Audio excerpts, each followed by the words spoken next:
Sous le voile de la mariée, chapitre 9. Kirala, après une journée volcanique passée à l'école, voulut se reposer. Au chevet du lit, elle trouva une lettre que Jean-Jacques, passé à la maison pendant son absence, lui avait adressée. Un frisson l'avait parcourue et elle sombra de peur. Ayant repris son souffle, 2 minutes après, elle l'ouvrit. Tout était sous ses yeux. « Bonjour Kirala. J'étais partie sans partir. Aujourd'hui, je confirme mon départ définitif de la maison. Je ne sais quand nous nous reverrons. Seulement sache que je ne suis plus ton mari et toi, tu n'es plus ma femme. Le destin en a-t-il décidé ainsi? Je ne le crois pas. À mon avis, tu es la seule cause de notre divorce. Et tu le sais. Juste après notre mariage, tu as décidé de ne plus être la Kirala que j'avais connue, aimée et vénérée. Femme soumise, tu ne l'es plus. Femme réservée, sensible, accueillante non plus. Désormais, membre de l'association des femmes mariées, tu n'as de repère que les textes qui régissent votre association. Sous prétexte que le voile de la mariée te donne le droit de disposer de notre foyer comme tu l'entends, tu n'as pas pu t'empêcher de commettre des sacrilèges. Tu te souviens sans nul doute du jour où tu as jeté ma mère dans la rue. Ma sœur cadette fut elle aussi chassée de ma maison. Pourtant, étudiante en droit, le fait le plus odieux concerne ton opposition à la venue de ma nièce qui venait de perdre son père, mon frère aîné. Pour quelle raison? Je n'en sais rien. Dans chaque cas, tu as trouvé des alibis aux antipodes de notre vie communautaire. Je ne sais pas par quelle magie tu as trouvé que ma mère était une sorcière. Mes autres parents qui ont le droit de disposer de mon économie seraient des budgétivores. C'était des prétextes pour donner libre cours à ton égoïsme. Tu sais qu'étant le fils unique, le devoir me revenait d'ouvrir les portes de ma maison à ma mère. C'est sous mon toit qu'elle devrait passer ses vieux jours. Aujourd'hui, elle m'a quitté les larmes aux yeux, bavant de rancœur, moussant de colère contre moi. À cause de toi, on me prend pour un fils ingrat qui bat sa mère. J'en suis meurtri. Ton attitude, Kirala, ayant franchi les murs de notre demeure, fut tronquée, amplifiée par nos détracteurs. Mal comportée, elle a fait le tour des villages de ma contrée. Tout le monde voit en moi l'esprit d'un fils maudit qui subirait volontiers les frasques de sa femme.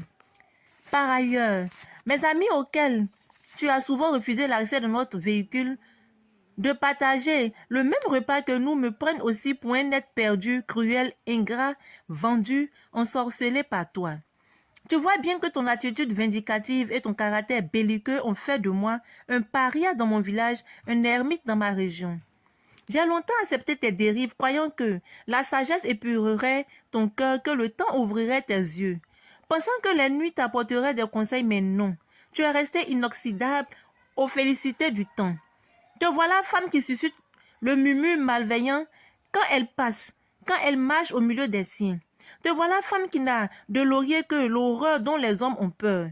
Depuis longtemps, bien que silencieux, j'ai eu mal. Mal à toi, mal à ton regard contraire à mon égard, mal à tes pas que tu posais sans mes pas. J'ai eu mal à tout de toi qui n'avait rien de moi l'homme, moi le mari. Oh, tu sais bien que j'en ai toujours marre de me mirer dans une vie qui n'est pas mienne. Aujourd'hui, je m'en vais car toi et moi sommes 2 capitaines révoltés, divisés aux visions divergentes pour conduire le même navire. Je vois bien que toi, c'est la solitude et moi, la solidarité. Impossible donc de faire germer les 2 contraires sur une même terre. Tu vois, donc c'est impossible que l'ombre et la lumière portent le même pain. Je ne sais qui de nous deux est l'ombre ou la lumière. Qui de nous deux est le jour ou la nuit, l'envers ou le revers? Dans tous les cas, nous sommes des contraires. Je m'en vais. Ne me demande pas où je vais. Je vais là où se trouvent ceux que tu as méprisés, chassés.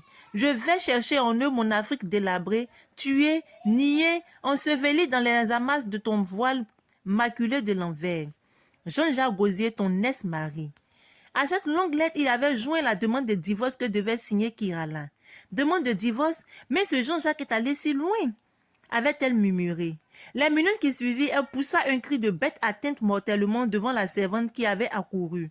La patronne inerte bavait, râlait. Le coma. Près d'elle, on trouva des flacons de comprimés qu'elle avait absorbés.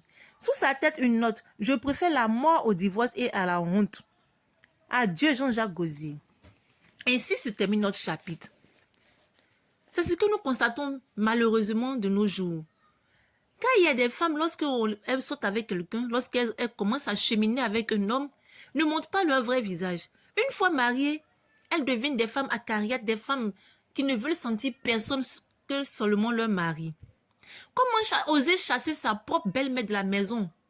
Comment chasser les propres enfants de son mari? Je pense que là, Kirala est allée un peu loin.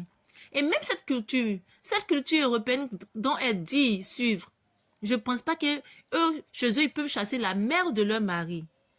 Elle devrait plutôt mettre depuis longtemps de l'eau dans son vin afin de recouvrir son foyer, mais elle ne l'a pas fait. Et son comportement a plutôt conduit Jean-Jacques Gosier à prendre cette décision, c'est-à-dire la demande de divorce. Et enfin, malheureusement pour elle, elle est dans le coma. Nous verrons la suite de ce roman dans le prochain chapitre et voir comment elle va se retrouver, qu'est-ce qu'elle fera pour regagner sa maison ou bien pour que son mari puisse revenir à elle et que les deux puissent vivre en harmonie avec leurs parents autour d'eux. Car, comme il a si bien souligné Jean-Jacques, dans un bateau, il ne peut pas avoir deux capitaines. Je vous dis à très bientôt.